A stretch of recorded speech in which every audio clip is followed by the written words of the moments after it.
concrètement? C'est effectif. Et je crois que le lundi 12 février 2014, nos compatriotes ont lu un communiqué signé de moi-même et qui faisait état du fait qu'un certain nombre de responsables du Parti Les Démocrates seraient, je dirais, en danger. Parce vous mettez ça au conditionnel, donc vous n'êtes même pas sûr vous-même. Je suis sûr, je suis même très sûr. Pourquoi vous dites serait alors? Oui, quand je dis serait, parce que nous n'attendrons pas que ça arrive. Puisque nous avons recoupé les informations. Et les informations que nous avons recoupées, et de part et d'autre, confortent le fait que nos responsables ne sont pas véritablement en sécurité depuis, je dirais, depuis quelques jours, depuis quelques semaines. Et donc ce communiqué, comme je le disais tout à l'heure, a été signé par moi-même. Et nous avons, entre le lundi et aujourd'hui dimanche, il y a quand même eu beaucoup de commentaires autour. Oui. Je crois que c'est le moment pour moi d'éclairer nos compatriotes. Est-ce qu'il y a plusieurs manières de menacer la vie d'une personne, d'un homme? Il n'y a pas plusieurs manières de menacer. Vous savez, j'ai longuement échangé avec le président Yahi, moi-même, avec le premier vice-président, le VP Eric Ndete, avant d'apposer ma signature, parce que on a analysé, comme nos compatriotes aussi ont analysé, comme les journalistes ont commenté, nous avons analysé tous les contours, puisque les informations qui sont à l'intérieur de ce communiqué sont suffisamment, je dirais, sérieuses. C'est des informations suffisamment sérieuses. Et donc, on a eu des informations à travers je dirais, ceux avec qui nous parlons, hors du pays, au niveau de la diaspora, qui nous a informé que, écoutez, depuis un certain moment, nous vous parlons, mais vous n'êtes pas en train de prendre ce que nous disons au sérieux. Mais écoutez, faites très attention, les dernières sorties du président Yahi Boni et certains responsables du parti, faites attention, parce qu'il y a des menaces qui planent sur la vie des responsables du parti. Comment c'est ceux qui sont les Syriens qui vous informent? Comment ils font pour savoir alors qu'ils ne sont même pas sur le territoire national et c'est eux qui vous informent? Effectivement, si vous me laissez terminer, vous comprendrez mieux ce que je veux dire. Oui, je ne vous laisserai pas terminer, je veux vous relancer à chaque fois. Non, il n'y a pas de problème. Parce qu'il y a quand même des choses que vous allez expliquer. Quand vous dites que c'est des gens de l'extérieur... La relance fait partie du jeu, donc il n'y a pas de problème. Quand je dis laisser terminer, cela n'empêche pas que vous fassiez les relances. Et donc, ce que je voudrais dire, c'est que nous parlons avec des compatriotes, je dis bien des compatriotes bien introduits à l'extérieur qui nous ont apporté ces informations. Au départ, on n'avait pas pris les informations au sérieux. Mais sur le terrain, on a constaté des intimidations. À Dogbo, on a constaté des intimidations. Dernièrement, à Ifaï, on a constaté des informations. On a constaté des intimidations. Et donc, lorsque nous confrontons ces intimidations, quelles sont ces intimidations? Les intimidations que nous constatons sur le terrain, par exemple, vous savez, le fait d'empêcher une personnalité comme le président Yahi de venir sur le terrain, et lorsqu'on cherche à l'empêcher, cela est suivi de...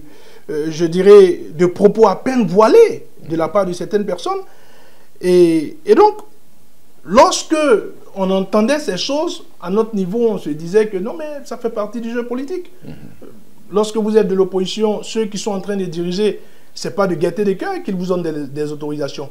Mais quand les informations se croisent et qu'on les recoupe, et que cela concerne la vie des premiers responsables du parti, et comme je l'ai dit, avec les compatriotes avec lesquels nous parlons depuis l'extérieur du pays, et que les informations se recoupées, se convergent, il y a de quoi à prendre ces informations au sérieux. Ça, c'est le premier élément. Le deuxième élément, c'est qu'il y a au niveau des chancelleries, certaines chancelleries qui nous ont apporté les mêmes informations. Chancellerie, vous voulez dire les ambassades présentes au Bénin? Présentes au Bénin. Certaines chancelleries présentes sur le territoire béninois qui sont allées dans le centre de ces compatriotes qui sont bien introduits et qui nous ont dit, mais écoutez, faites attention.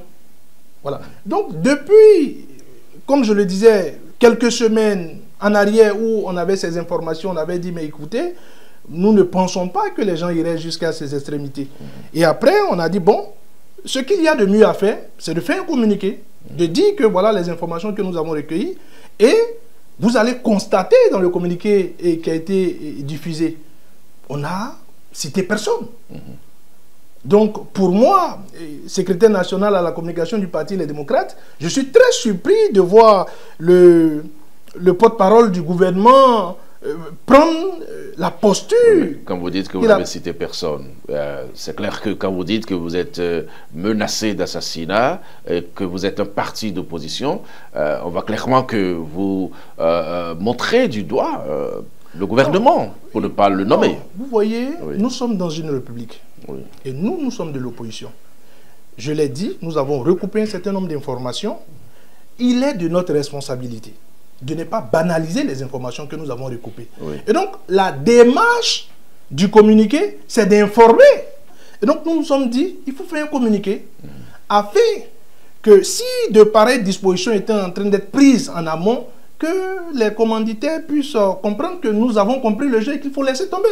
Parce que l'objectif pour nous, c'est de préserver la paix. Nous ne sommes pas dans une disposition où il faut, je vais dire, apeurer nos populations. Nous ne sommes pas dans une disposition où il faut vendre, commercialiser la peur. Nous ne sommes pas des commerçants de peur. Et donc pour nous, je l'ai dit, la disposition qui a, je vais dire, motivé ce communiqué, c'est simplement d'informer nos compatriotes, de prendre à témoin, comme nous l'avons dit dans le communiqué, l'opinion publique nationale et internationale, et en même temps d'informer ceux qui seraient en train de prendre de pareilles dispositions que nous sommes au courant que de pareilles choses se préparent. Lorsque nous étions en train d'écrire le communiqué, nous avons longuement échangé entre nous.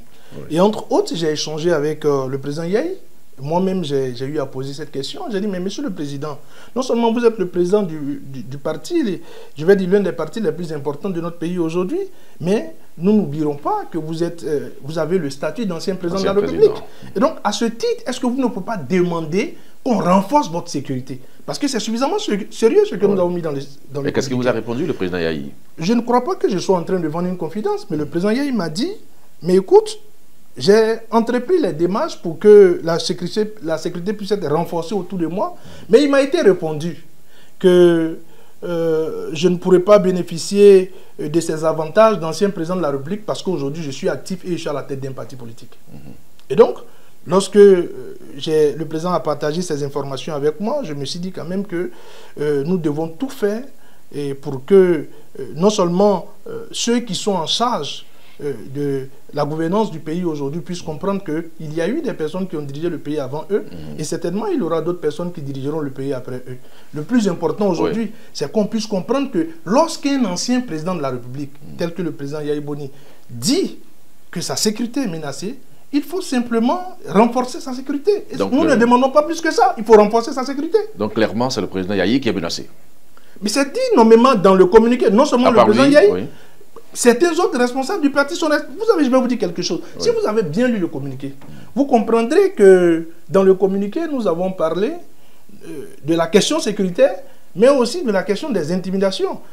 Lorsque les premiers vice-présidents du parti sont l'objet de pression de la part de ce régime. Parce que depuis que nous avons fini le congrès de Parakou en octobre 2023, nous avons l'impression que le régime n'avait pas vu venir celui qui pouvait être le prochain responsable, le prochain président du parti. Et donc, lorsque le régime a constaté que le prochain président du parti, ce n'est nulle autre personne que l'ancien président de la République, apparemment, le régime a décidé de, je vais dire, d'embrouiller les cartes.